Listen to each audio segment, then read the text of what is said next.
नमस्कार, जय श्री राम, जय हनुमान। आज हम आपको बताएँगे लगन कुंडली में सूर्य और राहु की युति फल। सूर्य और राहु लगन कुंडली के इन 12 ग्रहों में अगर कहीं भी बैठ जाए तो क्या फल देते हैं? राहु जिस भी ग्रह के साथ बैठ जाते हैं, उसी के साथ कोई न कोई दोष उत्पन्न हो जाता है। सूर्य और राहु के साथ बैठने में क्या दोष उत्पन्न होता है? सूर्य और राहु की युति अगर लगन कुंडली में बन जाए तो ग्रहण दोष या पितृ दोष बन जाता है। दोनों के बीच में अगर डिग्री डिफरेंस कितना है ये हम पता लगाएँगे। अगर 10 से ज़्यादा डिग्री डिफरेंस है तो चिंता करने की कोई दिक्कत नहीं है। सूर्य और राहु में अगर 10 डिग्री से ज़्यादा डिफरेंस होता है तब तो ये इतना ज़्यादा प्रबल नहीं होता है। लेकिन अगर 5 से कम डिग्री डिफरेंस दोनों में है तो मतलब ये स्थिति प्रबल हो जाती है।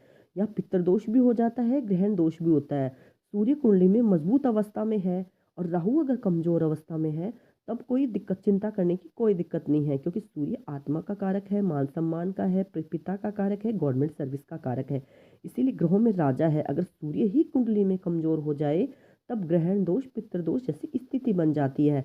लेकिन अगर इन दोनों में डिग्री डिफरेंस किसी भी घर में बैठा हो और दोनों की डिग्री हमें देख लेनी है, अगर डिग्री डिफरेंस दोनों में ज़्यादा हो आपस में तो फिर ये फल कोई चिंता करने की जरूरत नहीं है। सूर्य अपना पूर्ण शुभ फल ही प्रदान करते हैं। बस 6, 8 और 12 ग्रहों को छोड़ के इन तीनों ग्रहों में तो हर कोई ग्रह ही अशुभ फल ही प्रदान करता है। इसीलिए चिंता करने की कोई ज़रूरत नहीं है। पहले भाव में अगर सूर्य राहु की युति हो जाए तो यहाँ पे राहु अच्छा ही फल देता है और सूर्य भी अच्छा ही फल देता है, क्योंकि यहाँ बैठ के राहु सूर्य ग्रह मजबूत होता है। यहाँ बैठ के मान सम्मान दिला देता है, प्रतिभा दिला देता है। और अगर ये थोड़ी कमज़ोर अवस्था में आ जाए तो रोगी बना देता है, मान सम्मान में कमी कर देता है।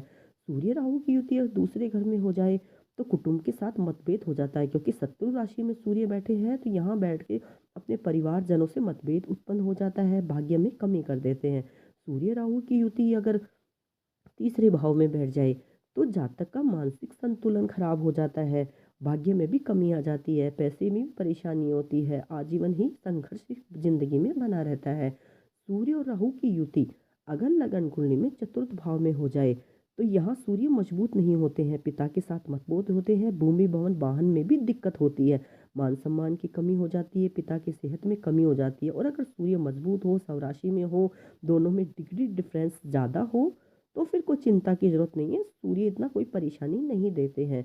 सूर्य अगर पांचवें भाव में सूर्य और राहु की युति हो जाए तो शिक्षा और संतान में दिक्कत आ जाती है, आरंभिक शिक्षा में भी परेशानी आती है और आजीवन ही शिक्षा में और संतान में दिक्कत रहती है और रोजगार में भी दिक्कत आ जाती है। सूर्य और राहु की युति अगर छठे भाव में हो जाए तो बहुत परेशानी होती है, कोर्ट कचहरी के चक्कर लग जाते हैं, शारीरिक शत्रु हो जाते हैं, बहुत सारे शारीरिक रोग हो जाते हैं, रोग ऋण शत्रु से ग्रसित हो जाता है, बीमारियां बहुत अधिक हो जाती है, मतलब इंसान संघर्ष में ही रहता है। सूर्य और राहु की युति अगर लगन कुंडली के सातवें भाव में हो जाए तो यहाँ पति पत्नी का घर होता है, दाम्पत्य का घर होता है। यहाँ बैठने से, इस घर में बैठने से अगर डिग्री डिफरेंस ज़्यादा है तब तो कोई दिक्कत नहीं है। लेकिन अगर इन दोनों के बीच में डिग्री डिफरेंस कम है तो पति पत्नी में कभी भी आपस में बनती नहीं है, कलह की स्थिति हो जाती है, अलगाव की स्थिति बना देते हैं। कई कई बार तो ये रिश्ते को तोड़ने का काम भी पैदा कर देते हैं। एक पति पत्नी आपस में एक दूसरे पे शक करते रहते हैं। लगन कुंडली में अगर अष्टम भाव में सूर्य और राहु की युति हो जाए तो हर कार्य में बाधा दे देते हैं, स्वास्थ्य में परेशानी दे देते हैं, चोट चपेट दुर्घटनाएं जैसी दे देते हैं। सूर्य अगर अकेला हो यहाँ पे तब तो अच्छा प्रभाव देता है, लेकिन अगर राहु के साथ युतिबद्ध करके बैठ जाए और दोनों में अंश बल की बराबरी डिग्री में थोड़ी कमी आ जाए तब बहुत परेशानी होती है। अगर डिग्री वाइज इन दोनों में दूरी हो तब कोई इतनी डरने की जरूरत नहीं है। नवम भाव में अगर सूर्य राहु की युति हो जाए तो भाग्य में परेशानी कर देते हैं, भाग्य को ही खराब करके रख देते हैं। यहाँ मेहनत अधिक करते हैं, मेहनत का फल उतना नहीं मिल पाता है, पिता के साथ मतभेद रहता है और नौकरी में व्यवसाय में हर चीज़ में परेशानी कर देते हैं, भाग्य को भी खराब कर देते हैं। सूर्य और राहु की युति अगर 10वें भाव में हो जाए, रोजगार का भाव होता है, पिता का भाव होता है, यहाँ बैठ के व्यापार नौकरी में हर चीज़ में परेशानी कर देंगे, रोजगार में परेशानी कर देंगे, गवर्नमेंट सर्विस में बहुत दिक्कत आती है, मान सम्मान प्रतिभा में कमी आती है, माता के स्वास्थ्य को यहाँ बैठ के सीधी दृष्टि से देख के माता के स्वास्थ्य में कमी कर देंगे। और अगर इन दोनों के अंश बल डिग्री वाइज इन दोनों में दूरी हो तो फिर इनके प्रभाव में थोड़ी कमी आ जाती है। सूर्य राहु की युति अगर एकादश भाव में हो जाए तो राहु यहाँ का कारक होता है, लेकिन फिर भी अगर इन दोनों की डिग्री थोड़ी डिग्री वाइज इनमें दूरी कम हो तो परेशानी आ जाती है। इंसान को आजीवन ही मतलब कमाता अधिक है लेकिन उतना लाभ नहीं मिल पाता है। डिग्री डिफरेंस होने के कारण व्यापार में भी तरक्की नहीं कर पाते हैं। लेकिन अगर ये दोनों यहाँ पे डिग्री में दूर बैठे हो तब इतनी परेशानी नहीं होती है, व्यापार अच्छा चलता है, नौकरी में भी तरक्की होती है, मान सम्मान भी मिलता है और लाभ भी होता है। सूर्य और राहु अगर 12वें भाव में बैठ जाए तो यहाँ 12वें भाव में बैठ के व्यय बहुत अधिक करवाते हैं, खर्चा बहुत अधिक करवाते हैं, परेशानियां दे देते हैं, रोग ऋण शत्रु हो जाते हैं, अस्पतालों के चक्कर करवाते हैं, कोर्ट कचहरी के चक्कर में फंसवा देते हैं।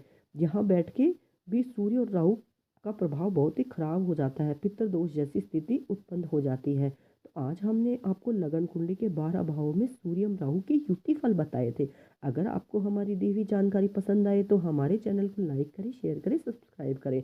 और अगर इनके प्रभावों को कम करने के लिए हमें कुछ उपाय करने होते हैं, सूर्य राहु के लिए दान जप मंत्र करें, पितृ गायत्री का पाठ करें, रविवार को गुड़ एवं गेहूं का दान करें, खोटे सिक्के को जल प्रवाह करें। जय श्री राम। धन्यवाद।